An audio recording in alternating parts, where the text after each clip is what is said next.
Since its appearance in Greco-Roman antiquity, psychology undergone through so many changes, and now it's absolutely independent science. This is self-sufficient discipline, and it has so many branches that is confusing for a client. What to choose if you have this or another issue, which psychologist or psychotherapist to go to resolve that issue, and how to choose between so many methods in psychotherapy. Hi, my name is Mona Romanska. I am certified life coach, and today we are talking about different methods and types of psychotherapy.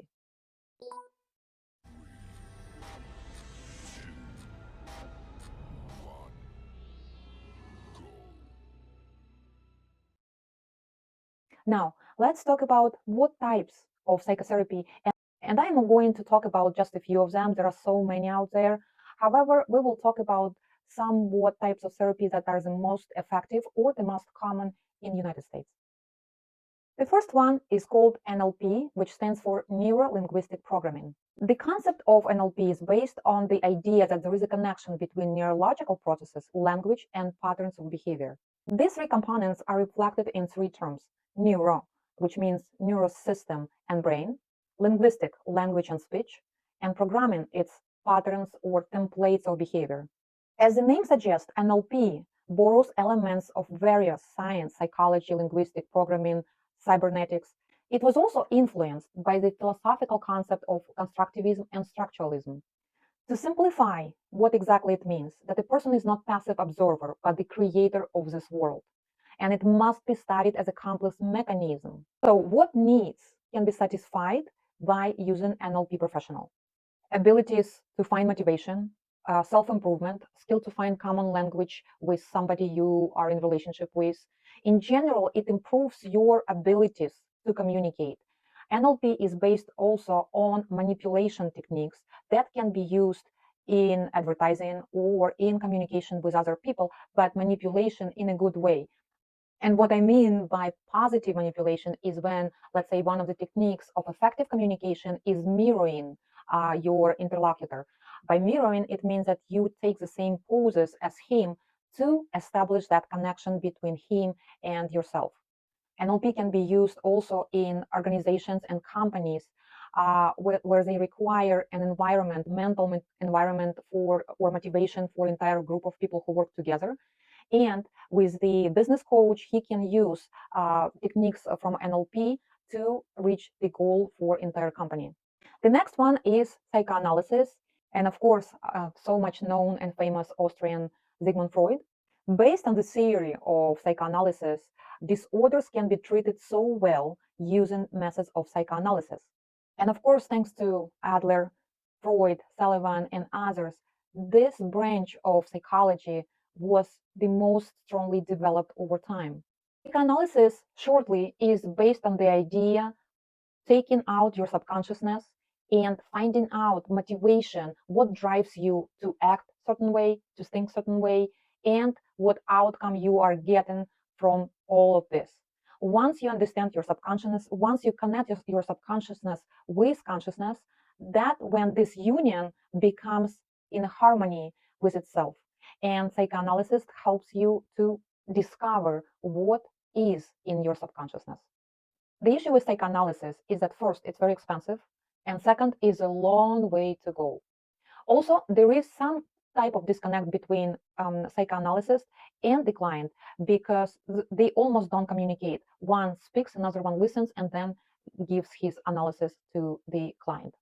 The next one is cognitive behavior therapy, which is one of my favorites.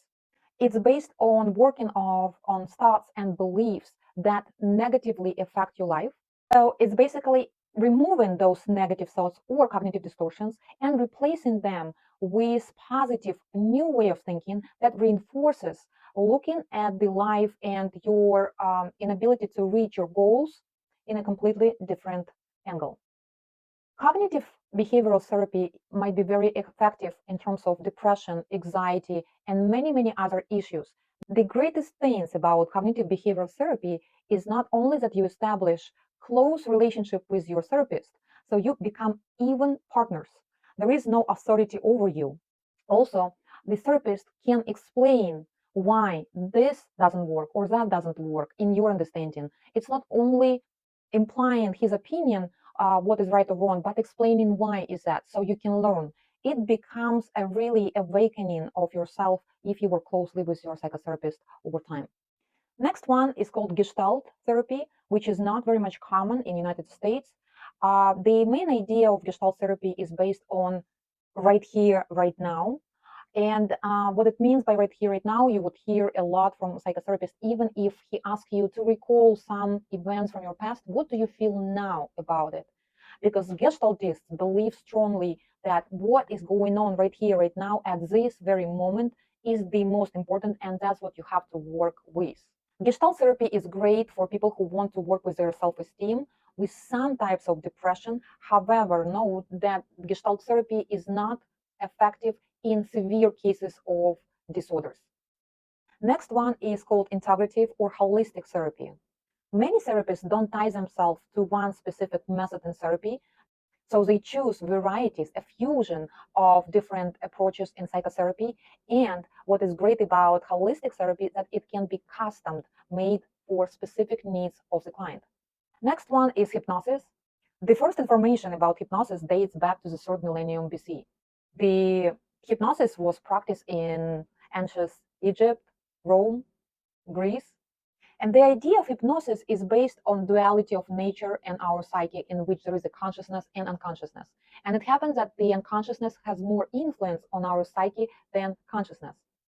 So reaching out to our subconsciousness by means of hypnosis, it helps to eliminate many, many issues. Hypnosis is great for addictions, for many disorders, and the effectiveness of hypnosis can be up to 94% just with one session. Eating disorders, smoking, sexual addiction, shopping addiction, obsessive compulsive disorders, and many other issues can be successfully resolved through hypnosis. Briefly about client-centered therapy, which is very famous here in the United States. The concept was proposed by Carl Rogers, who believed that a person has all tools for self-regulation in terms of self-growth and self-awareness. So this type of therapy, also just like psychoanalysis, takes very long time. It's quite passive. Passive in terms of that even when a client talks about the weather, which has nothing to do with actual issue, the psychotherapist allows him to talk about anything he wants, and it can take forever to get to the point of the real issue. Next one is coaching, life coaching. A lot of people, when you say, I am a life coach, envision you saying, you can do this. It's cheering you up just like a coach in sport, but it's not actually true. One of the greatest things about coaching is that you can have results just from one session only. It resolves many issues except severe depression or any disorders. Coaching is based on bringing up all your potential, and it can be also applied on solutions that you need. For example, if you question yourself whether I want to stay in my relationship or I want a divorce, whether I want to go to next level at my job or my career, should I change it or not? Should I be separated from my parents who are sick or ill? Any other questions that you have can be resolved quickly just like that. Coaching doesn't tie you up with following up for a very long time, just like psychotherapy, and allows you to do self-regulation, and it teaches you how to navigate through life using your potential. Coaching allows you to pursue big goals in life and to achieve those, working through a fear of getting out of your comfort zone, exploring what brings you joy in life, and what tools you have already or what tools you should get to be able to reach next level in your life. I hope this video was useful for you. Please leave likes and comments below, and thank you for watching. I'll see you next time.